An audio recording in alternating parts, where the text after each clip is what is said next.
नमस्कार और पुनः स्वागत है सारथी पाठशाला में। सीटेट परीक्षा 2026 हिंदी पेडागॉजी हिंदी शिक्षण शास्त्र के विगत परीक्षाओं में पूछे गए कुछ महत्वपूर्ण प्रश्नों की श्रृंखला के साथ हम उपस्थित हैं। आज की श्रृंखला का पहला महत्वपूर्ण प्रश्न आपके सम्मुख उपस्थित है। उच्च प्राथमिक स्तर पर बच्चों की सृजनात्मक अभिव्यक्ति की दृष्टि से कौन सा प्रश्न सर्वाधिक प्रभावी है? उच्च प्राथमिक स्तर पर बच्चों की सृजनात्मक अभिव्यक्ति अर्थात बच्चों की जो अभिव्यक्ति है वह सृजनात्मक है या नहीं है, ये पता लगाने के लिए नीचे दिए गए प्रश्नों में से कौन सा प्रश्न सर्वाधिक प्रभावी होगा? लेखक खान पान में बदलाव को लेकर चिंतित क्यों है? क्या ये प्रश्न प्रभावी होगा?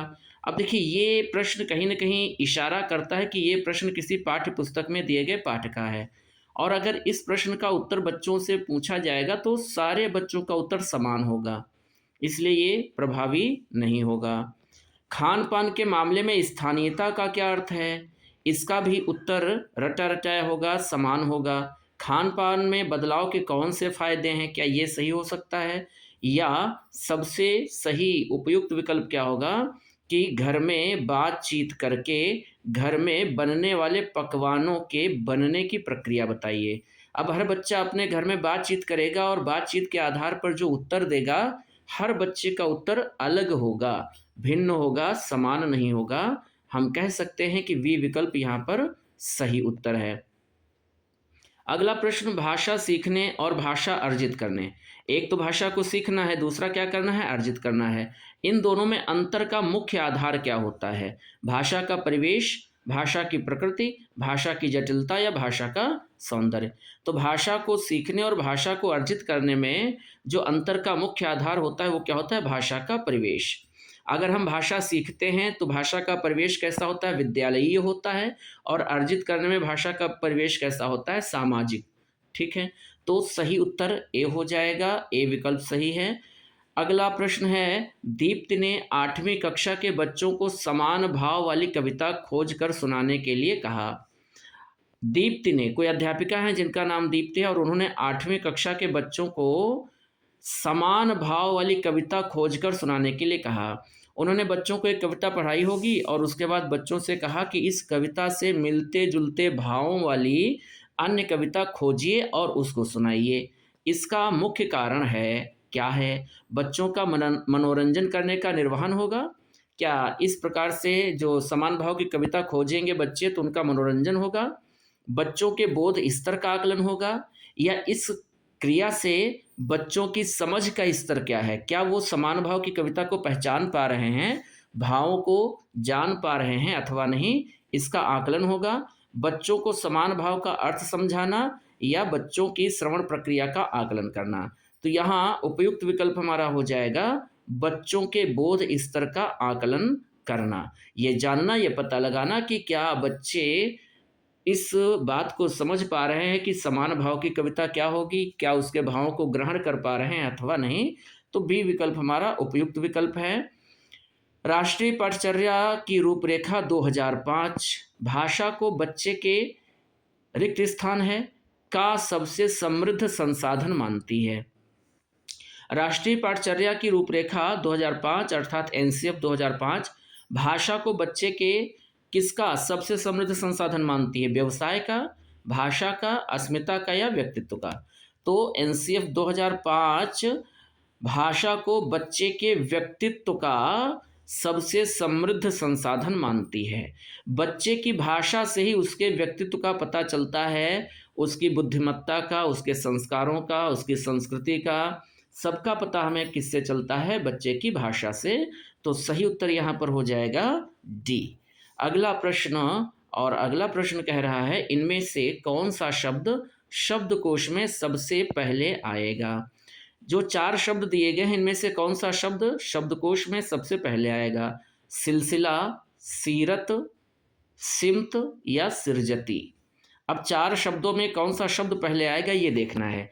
देखिए, सिलसिला शब्द, सीरत, सिमत और सिरजती, इन सब की शुरुआत हो रही है सा से, किंतु डी, सी और ए ये जो 3 शब्द हैं इनमें सा के साथ छोटी ई की मात्रा लगी है और इस वाले बी वाले विकल्प में आप देख पा रहे होंगे, इसमें सा के साथ बड़ी ई की मात्रा लगी है, तो ये तो बाद में आएगा, इन तीनों के बाद में आएगा, तो ये हमारा पहले ही बाहर हो गया।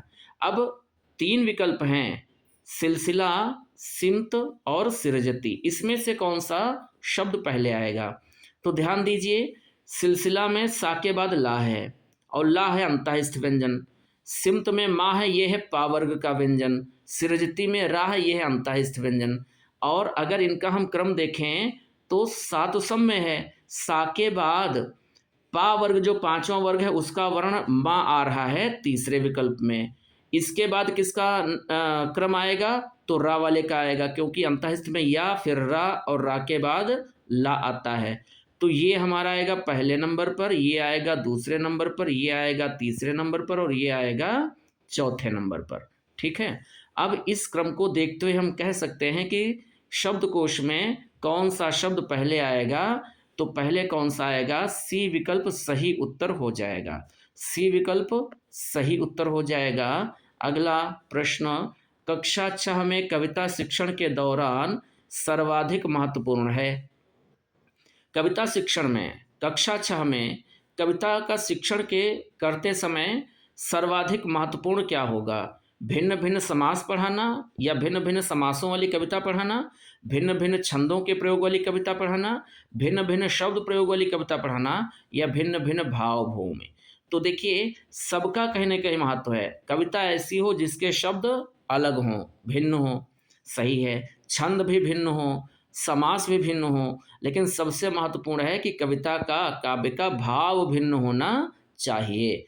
तो डी विकल्प सही उत्तर है इस छठे प्रश्न में। 7वां प्रश्न कह रहा है, भाषा स्वयं में एक व्यवस्था है।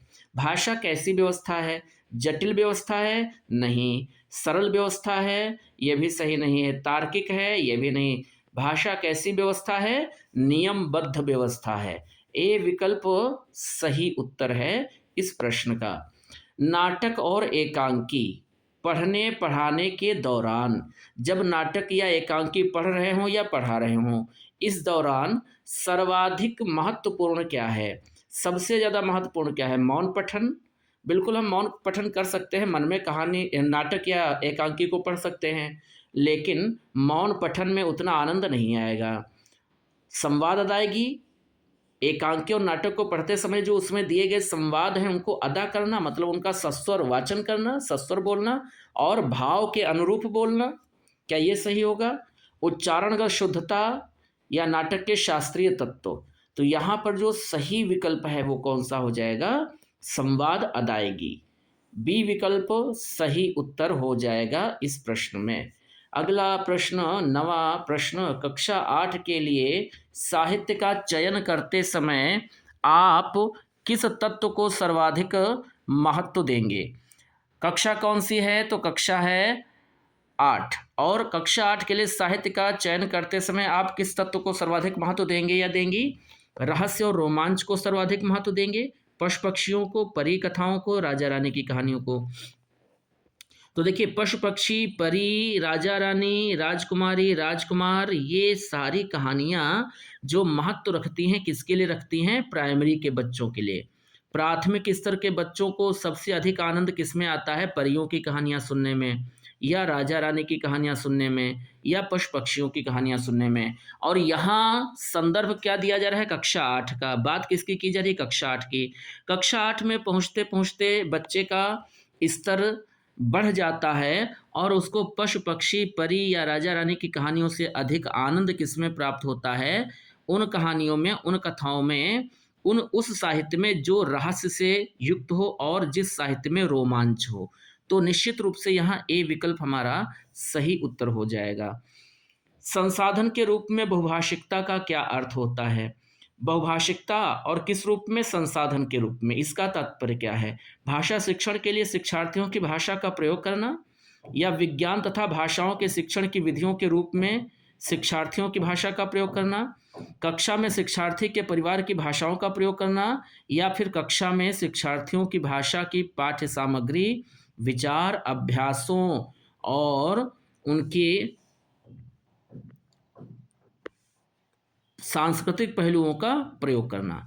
तो यहाँ पर सही उत्तर हो जाएगा डी। कक्षा में संसाधन के रूप में बहुभाषिकता क्या कही जाती है? जब हम कक्षा में शिक्षार्थियों की भाषा की पाठ्य सामग्री का चयन करते हैं। अच्छा, भाषा शिक्षण में शिक्षण के लिए शिक्षार्थियों की भाषा का प्रयोग करना, क्या ये भी सही हो सकता था? हो सकता था, लेकिन ध्यान दीजिए इसमें केवल भाषा शिक्षण की बात की गई है। मतलब जो भी भाषा है, हिंदी, अंग्रेजी, संस्कृत, उसकी बात की गई है। और यहाँ क्या है, पूरी पाठ्य सामग्री की बात की जा रही है। वो चाहे भाषा की कक्षा हो, गणित की कक्षा हो, विज्ञान की हो, किसी भी विषय की हो। इसलिए हमारा सही उत्तर क्या हो जाएगा इस प्रश्न में? डी विकल्प सही उत्तर हो जाएगा।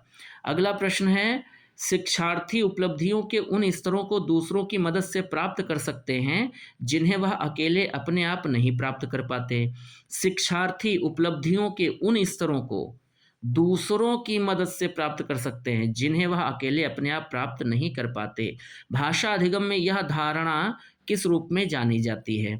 निवेश परिकल्पना के नाम से जानते हैं इसे, निर्गम परिकल्पना, अंतः क्रिया परिकल्पना, या फिर सहारा देने संबंधी परिकल्पना। निश्चित रूप से डी विकल्प सही है, सहारा देने संबंधी परिकल्पना, या इसी को हम क्या कहते हैं? पाढ़ निर्माण। लेव वाइगोट्स्की का ये सिद्धांत है पाढ़ निर्माण, जिसको हम एसके फोल्डिंग के नाम से भी जानते हैं। तो जब बच्चा किसी दूसरे की सहायता से उपलब्धि को प्राप्त करता है, बोध करता है, समझता है चीज़ों को, तो उसे क्या कहते हैं? सहारा देने संबंधी परिकल्पना। डी विकल्प सही उत्तर है। मेघा ने एक ओवन खरीदा। वह उसके चलाने का तरीका जानना चाहती थी। मेघा ने क्या खरीदा? ओवन। लेकिन उसको ओवन चलाना नहीं आता है। उसको चलाने का तरीका जानना चाह रही है। इसके लिए कौन से बटन से ओवन चलेगा, विशेषकर यह जानने के लिए उसने निर्देशों को पढ़ना शुरू किया। ओवन के साथ एक निर्देश पुस्तिका दी गई थी। उस पुस्तिका में उसने पढ़ना शुरू किया कि किस बटन से ओवन चलेगा, किस बटन से बंद होगा। तो ये जानने के लिए उसने निर्देशों को पढ़ना शुरू किया। पठन के इस उपकौशल को किस नाम से जाना जाता है? बारीकी से पढ़ना, अनुमान लगाना, सरसरी दृष्टि से पढ़ना, या अर्थ ग्रहण करना। तो जब चलाने का तरीका उसे जानना है और इसके लिए जब वह निर्देशों को पढ़ेगी, तो निर्देशों को कैसे पढ़ेगी? बारीकी से पढ़ेगी, मतलब एक एक शब्द पर ध्यान देते हुए पढ़ेगी। ए विकल्प हमारा सही उत्तर हो जाएगा। अगला महत्वपूर्ण प्रश्न, एक शिक्षिका अपनी कक्षा में 5 वाक्यों का श्रुतलेख देती है।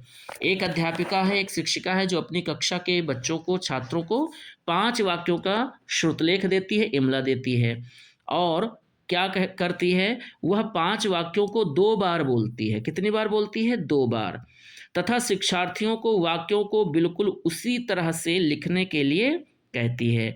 उसने शिक्षार्थियों को निर्देश दिया कि जिस प्रकार से वाक्य बोले गए हैं, अर्थात वाक्यों के एक एक शब्द को ध्यान से सुनिए और उसके एक एक शब्द को लिखे, कोई शब्द छूटने ना पाए, और शब्दों का क्रम भी समान रहना चाहिए जिस तरह से बोले गए हैं। जिस तरह से तो लिखने के लिए कहती है, जिस तरह से बोले गए थे। आकलन के लिए शिक्षिका यहाँ कौन सी श्रवण युक्तियाँ अपना रही है?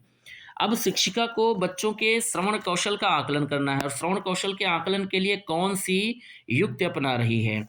अगर बच्चों ने ध्यानपूर्वक सुना होगा तो एक एक शब्द को वो सही तरीके से लिख लेंगे, ये आकलन करना है। ये अधोमुखी श्रवण प्रक्रिया है, ऊर्ध्वमुखी है, अनुमान लगाने की श्रवण प्रक्रिया है, या सटीकता तथा प्रवाह संबंधी प्रक्रिया है? यहाँ पर हमारा सही उत्तर क्या हो जाएगा? जब बच्चे एक एक शब्द को सुन करके पुनः लिखते हैं, तब उस प्रक्रिया को हम क्या कहते हैं? ऊर्ध्वमुखी श्रवण प्रक्रिया। क्या हो जाएगा? बी विकल्प सही उत्तर हो जाएगा, ऊर्ध्वमुखी श्रवण प्रक्रिया, या इसी को हम क्या कहते हैं? बॉटम अप्रोच कहते हैं। ठीक है, तो बी विकल्प सही उत्तर है। अगला प्रश्न आपके सामने, यहाँ राहुल तथा करुणा के बीच हो रही बातचीत दी गई है। इसे ध्यानपूर्वक पढ़ें तथा इस बातचीत के उद्देश्य के बारे में बताएं। राहुल, हेलो, आप कैसे हैं? आप कैसे हैं? आपको देखे हुए ज़्यादा समय हो गया है, आप कहाँ थे? करुणा, मैं अच्छी हूँ, मैं शहर के बाहर अपने माता पिता से मिलने बाहर गांव गई हुई थी। आप कैसे हैं? आपके माता पिता कैसे हैं? राहुल, वे ठीक हैं, धन्यवाद। अब ये राहुल और करुणा के बीच की बातचीत है। यह बातचीत क्या बताती है, किस उद्देश्य के बारे में हमें सूचित करती है? 4 उद्देश्य दिए गए हैं, 4 विकल्प हैं। सूचनात्मक उद्देश्य, ये दोनों केवल बातचीत के माध्यम से सूचनाओं का आदान प्रदान कर रहे हैं। अंतःक्रियात्मक उद्देश्य, लेन देन का उद्देश्य या अंतः वैयक्तिक संप्रेषण। तो यहाँ पर कौन सा उद्देश्य है? ये अंतःक्रियात्मक उद्देश्य कहा जाएगा। बी विकल्प सही उत्तर हो जाएगा।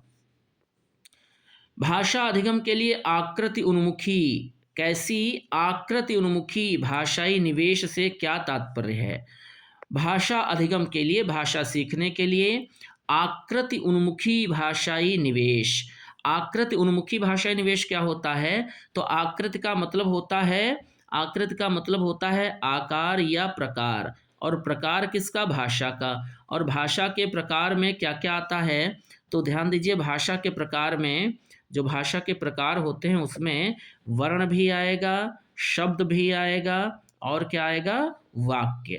ठीक है, मतलब पूरा व्याकरण हम कह सकते हैं, जो व्याकरण के 3 अंग होते हैं। तो भाषा अधिगम के लिए आकृति उन्मुखी भाषाई निवेश से क्या तात्पर्य है? निवेशों के अर्थ बनाना, निवेशों में उपलब्ध सूचना पर ध्यान देना, लेखन अधिगम के लिए निवेश का उद्देश्य, या उच्चारण, शब्द भंडार तथा व्याकरण का प्रयोग। तो निश्चित रूप से यहाँ पर हमारा जो सही उत्तर हो जाएगा वो क्या हो जाएगा? डी विकल्प सही हो जाएगा। आकृति उन्मुखी भाषाई निवेश से क्या तात्पर्य होता है? वर्ण, उनका उच्चारण, शब्द भंडार और व्याकरण का प्रयोग। मतलब व्याकरण के अनुसार शब्दों की आकृतियां, उनके प्रकार को पहचानना कि संज्ञा है, सर्वनाम है, क्रिया है या विशेषण। तो डी विकल्प सही उत्तर। महत्वपूर्ण प्रश्न अगला, एक शिक्षिका अपने घर से बहुत से खिलौने लाती है। एक शिक्षिका है जो अपने घर से बहुत सारे खिलौने लाती है तथा अपने शिक्षार्थियों से भी अपने घरों से वस्तुएं लाने के लिए कहती है। वह शिक्षण अधिगम में इनका प्रयोग करती है, इसे क्या कहेंगे? एक अध्यापिका अपने घर से बच्चों को कुछ सिखाना है और सिखाने के लिए अपने घर से बहुत सारे खिलौने लाती है। छात्रों से भी कहती है कि वह अपने घरों से कोई ना कोई वस्तु लेकर आएँ। शिक्षण अधिगम में यह जो वस्तुएं होंगी इन्हें क्या कहा जाएगा? शिक्षण सहायक सामग्री कहा जाएगा, वास्तविक वस्तुएं कहा जाएगा, खेल शिक्षा शास्त्र, या वस्तु आधारित अधिगम। तो जब हम वस्तुओं के माध्यम से सीखते हैं उसको कहा जाता है वास्तविक वस्तुएं। और वास्तविक वस्तुएं जो होती हैं इनका हम प्रयोग कहाँ करते हैं, किस शिक्षण विधि में करते हैं? तो हमारी एक शिक्षण विधि होती है प्रत्यक्ष विधि। क्या कहते हैं? प्रत्यक्ष विधि, जिसको हम अंग्रेजी में डायरेक्ट मेथड के नाम से भी जानते हैं।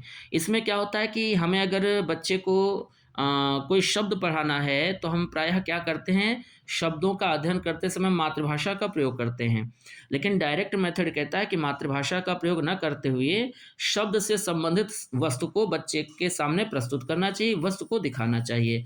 जैसे हमें कैट पढ़ाना है, कैट फॉर बिल्ली पढ़ाते हैं, तो कैट फॉर बिल्ली ना पढ़ा करके कैट दिखा देनी है।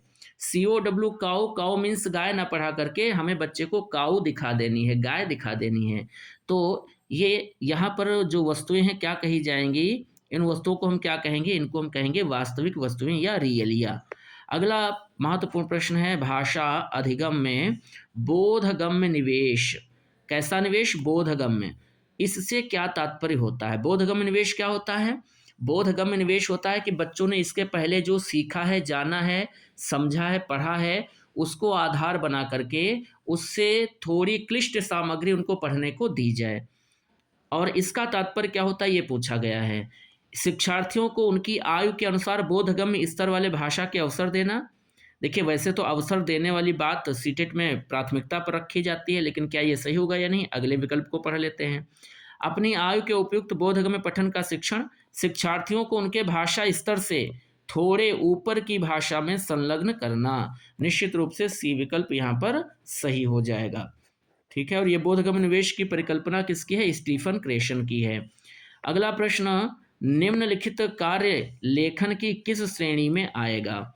निम्नलिखित कार्य लेखन की किस श्रेणी में आएगा? कौन सा कार्य है वो देखते हैं। कल्पना कीजिए कि आप कहानी में एक चरित्र हैं, उस चरित्र में स्वयं को रखकर अपने मनोभावों को डायरी में लिखिए। आप कल्पना कीजिए कि कोई कहानी है, उस कहानी का जो पात्र है, जो चरित्र है, वो कोई और नहीं, आप खुद ही हैं। ठीक है, जैसे हम लोग कभी कभी मूवी देखते हुए क्या करते हैं, मूवी में इतना हम लोग लीन हो जाते हैं कि मूवी के जो पात्र होते हैं, पात्र क्या, हम हीरो की बात करें, मूवी का जो हीरो होता है, हम खुद ही वो अपने आप को समझ लेते हैं। हीरो के साथ जो भी सुखद या दुखद घटनाएँ घटित होती हैं, उनको हम अपने साथ घटित मानते हैं और उसी के अनुसार हमारे भाव बदलते रहते हैं। कहीं हम हँसते हैं, कहीं हम रोने लगते हैं, दृश्यों को देख कर के। तो हम जब अपने आप को किसी पात्र के स्थान पर, चरित्र के स्थान पर रखते हैं और उसको अपने उसके स्थान पर स्वयं को रख करके मनोभावों को, जो भी मनोभाव आ रहे हैं उनको डायरी में लिखना हो, तो इसको क्या कहेंगे? वर्णनात्मक लेखन कहेंगे, एक्स्ट्रापोलेटिव लेखन कहेंगे, विश्लेषणात्मक लेखन कहेंगे या फिर प्रशासनिक लेखन कहेंगे। तो यहाँ पर सही उत्तर क्या हो जाएगा? यहाँ पर सही उत्तर हो जाएगा एक्स्ट्रापोलेटिव लेखन। जब किसी पात्र के स्थान पर स्वयं को रख करके और मनोभाव लिखने होते हैं तो उसको क्या कहा जाता है? एक्स्ट्रापोलेटिव लेखन कहा जाता है। बी विकल्प सही उत्तर हो जाएगा। अंतिम प्रश्न आ रहा है इस श्रृंखला का। एक अध्यापिका शिक्षार्थियों का नाम लिए बगैर उनके वाचन कौशल और उच्चारण में कुछ गलतियों के उदाहरण देकर उनकी गलतियों के बारे में समझ बनाती है। एक अध्यापिका है जो शिक्षार्थियों का नाम नहीं लेती है, बिना नाम लिए हुए ही उनके वाचन कौशल और उच्चारण में जो भी गलतियां हुई हैं उनको उदाहरण के रूप में देकर उनकी गलतियों के बारे में समझ बनाती है। ऐसा वह सप्ताह में एक बार करती है। वह अपने शिक्षार्थियों के वाचन कौशल व उच्चारण को सुधारने के लिए क्या कर रही है? त्रुटि विश्लेषण, बच्चों की गलतियों का विश्लेषण कर रही है कि बच्चों ने कौन कौन सी गलतियां की। उदाहरणों के माध्यम से उच्चारण का शिक्षण करा रही है, संप्रेषण कौशल हो रहा है या प्रतिपुष्टि। तो ये सही उत्तर हो जाएगा प्रतिपुष्टि। बच्चों की जो गलतियां हुई थी उन गलतियों को एकत्र करती है और किसी भी छात्र का नाम लिए बिना ही उन गलतियों को उदाहरण के रूप में प्रस्तुत करते हुए बच्चों की समझ को विकसित करती है, उनकी गलतियों को सुधारती है। ये क्या हो जाएगा? ये प्रतिपुष्टि हो जाएगा। मतलब उनकी गलतियां थीं जो वो बता भी दी गई, किसी का नाम भी नहीं लिया गया और गलतियों को सुधार भी दिया गया। प्रतिपुष्टि हो जाएगा। डी विकल्प सही उत्तर हो जाएगा। तो इसी के साथ आज की ये श्रृंखला यहीं पर संपन्न होती है और उम्मीद करते हैं आज की ये श्रृंखला आपको समझ में आई होगी। सारे महत्वपूर्ण प्रश्न थे। आपको ये प्रश्न कैसे लगे, ये क्लास कैसी लगी, कमेंट करके ज़रूर बताइएगा। हम पुनः मिलेंगे अगली क्लास में। तब तक के लिए सभी का धन्यवाद, बहुत बहुत आभार, नमस्कार।